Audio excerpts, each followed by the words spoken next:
CBI की chargesheet और हिरन की सच्चाई जनता के सामने निकल कर आ चुकी है और अब ये बात साबित हो गई कि भारतीय जनता पार्टी जहां चुनाव नहीं जीत पाती वहां इस प्रकार से सांप्रदायिक दंगा फैलाकर, जाति की जाति को लड़ाकर, धर्म के धर्म को लड़ाकर सिर्फ अपने एजेंडे को पास करवाना चाहती है, अपने एजेंडे को क्लियर कराना चाहती है, चाहे उसमें कितने लोगों की जान चले जाए।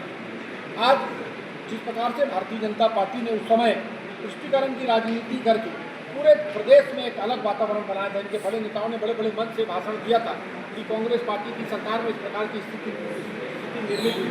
सीबीआई की चार्जशीट ने आज ये साबित कर दिया कि भारतीय जनता पार्टी हर समय झूठ का ड्रामा करती है और एक षड्यंत्र रचकर प्रदेश की जनता को दिग्भ्रमित करने का काम करती है।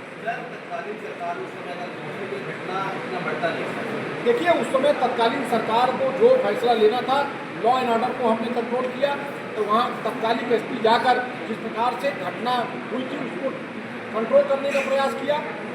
भारतीय जनता पार्टी के उस समय के अध्यक्ष अरुण साहू जी को आज कैबिनेट डिप्टी सीएम के रूप में काम कर रहे हैं, उन्होंने भड़काऊ भाषण दिया, अपनी सभा में चक्का जाम में इस प्रकार का वातावरण बनाया कि दंगा वहाँ पर दंगा फैलाने का काम किया। क्या भारतीय जनता पार्टी के नेता, उस समय के अध्यक्ष, अभी के कैबिनेट मंत्री सरकार से इस्तीफा देंगे? क्या अपने पद को त्याग करेंगे? और भारतीय जनता पार्टी के वो नेता जो गलत बात या गलत तरीके से प्रस्तुतिकरण इस प्रदेश की जनता के सामने दो समूह को लड़ाकर, दो धर्म को लड़ाकर किया, क्या हम जनता से माफी मांगेंगे? कांग्रेस पार्टी ने पहले इस बात को कहा कि दो बच्चों की लड़ाई, दो परिवार की लड़ाई बनी और दो समूह की लड़ाई बनी और उसके बाद ये घटना का अंजाम हुआ। ये कहीं इसमें किसी का कोई बड़ा लेन देन नहीं, लेकिन घटना होने के बाद इसको बड़ा आग देने का काम, इसमें घी डालने का काम, मलहम में नमक मिर्ची लगाने का काम भारतीय जनता पार्टी ने किया।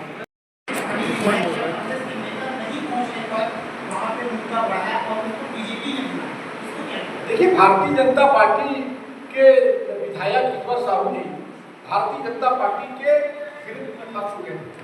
भारतीय जनता जब सरकार ने लॉ एंड ऑर्डर को कंट्रोल कर लिया, जो लोगों ने घटना को अंजाम दिया, उनकी गिरफ्तारियां हुई। आज सीबीआई की चार्जशीट इस बात को कह रही है कि सही लोगों की गिरफ्तारी होगी और उस समय ईश्वर साहू जी कठपुतली बनकर भारतीय जनता पार्टी के हाथ में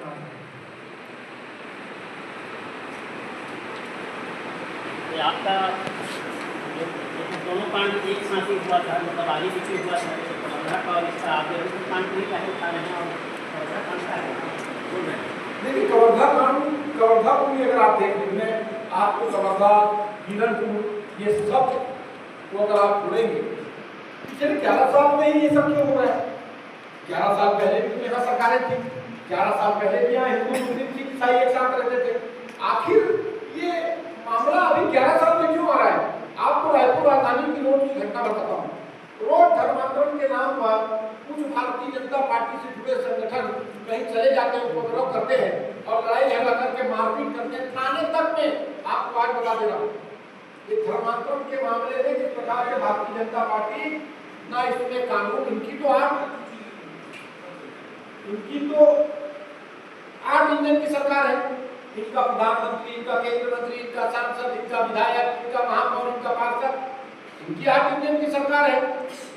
धर्मांतरण पर कानून बनाना चाहिए, लेकिन कानून नहीं बनाना, थाने में हत्या होगी।